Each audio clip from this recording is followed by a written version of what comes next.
ये है वो स्टॉक जो ज़बरदस्त गिरा है।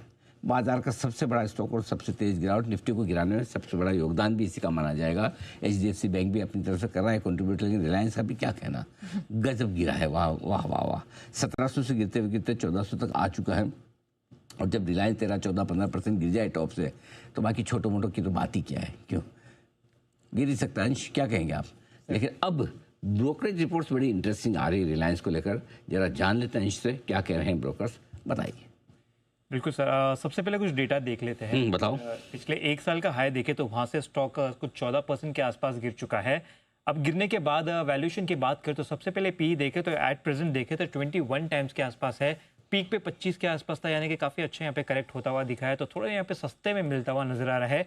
वहीं ईवी टू एबिटा की भी बात करें तो पीक पे ये करीबन 12.5 के आसपास था और अब जाके जो है 10.6 10.7 टाइम्स के आसपास दिख रहा है, तो काफी अच्छे कंफर्टेबल पोजीशन में फिलहाल बैठा हुआ यहाँ पे नजर आ रहा है।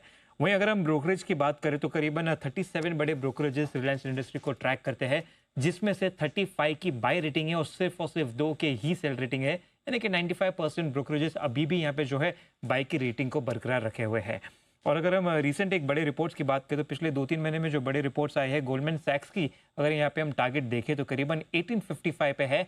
करंट मार्केट प्राइस से देखें तो ये लगभग 30% ऊपर की तरफ है। वहीं मॉर्गन स्टैनली की बात करें तो इनका टारगेट भी 1803 का है, ये भी करीबन 29-30% के आसपास का ही बनता हुआ दिखता है। और आज की अगर हम रिपोर्ट देख ले तो जेफरीज की भी रिपोर्ट आई है और इन्होंने एक्चुअली अपना टारगेट प्राइस काटा है, काट के 1750 किया है, फिर भी करंट मार्केट प्राइस से देखें तो काफ़ी ज़्यादा ऊपर की तरफ है।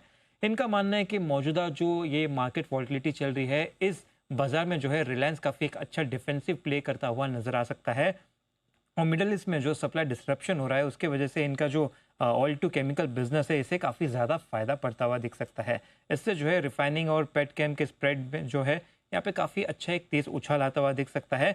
और सेकेंड हाफ ऑफ FY27 की बात करें तो मार्जिन काफ़ी यहाँ पे मजबूत रहने का उम्मीद की जा रही है। वही अर्निंग्स की बात करें तो ऑयल टू केमिकल स्ट्रेंथ के चलते FY27 कंसोलिडेटेड बेसिस पे अगर देखें तो एबिटा करीबन 2% इन्होंने बढ़ाया है एस्टिमेट्स में। और वैल्यूएशन पर भी यहाँ पे हाईलाइट किया गया है कि अगर लॉन्ग टर्म वैल्यूएशन की हिस्ट्री देखें तो एवरेज के काफ़ी नीचे आ चुका है रिलायंस, जिस वजह से एट प्रेजेंट देखें तो रिलायंस में ज़्यादा डाउनसाइड नहीं नजर आ सकता है, ये है मानना जेफरीज का। हालांकि इन्होंने एक नेगेटिव पॉइंट भी हाईलाइट किया है, जियो का जो टैरिफ हाइक का डिले की बात चल रही है दिसंबर 2026 तक, इससे थोड़ा सा इंपैक्ट आता हुआ दिख सकता है, लेकिन ओवरऑल पिक्चर देखें तो रिलायंस की यहाँ पे पॉजिटिव ही नजर आ रही है।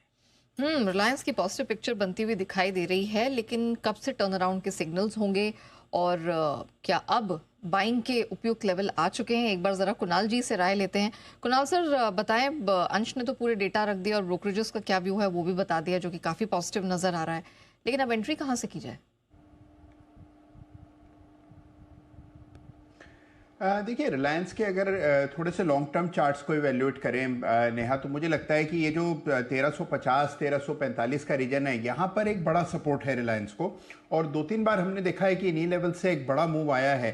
तो मुझे लगता है कि अगर बाजार को यहीं पर एक बेस बनाना है, या मान लीजिए यहाँ से 200-300 अंक नीचे निफ्टी में बेस बन जाता है, तो रिलायंस में भी मुझे लगता है ये 1325 1340 के आसपास बेस बनना चाहिए।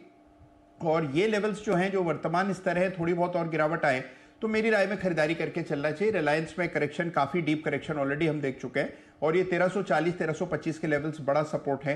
तो उम्मीद ये करनी चाहिए कि इन्हीं स्तरों से आपको बाउंस आता हुआ दिखेगा। तो जिन्होंने लॉन्ग टर्म के लिए रिलायंस खरीदा हुआ है, मेरी राय में बिल्कुल बने रहना चाहिए। ओके, बने रहिए अगर आप निवेशक हैं और लंबी अवधि के लिहाज से रिलायंस लेकर चल रहे हैं। और अब आपके लिए मौका भी आ रहा है, जो लोग कुछ और एंट्री की सोच रहे थे, फ्रेश एंट्री की भी सोच रहे थे, अब आपके लिए कुछ मौके बनते हुए दिखाई दे रहे हैं, क्योंकि लॉन्ग टर्म जो स्टोरी है इंटैक्ट है।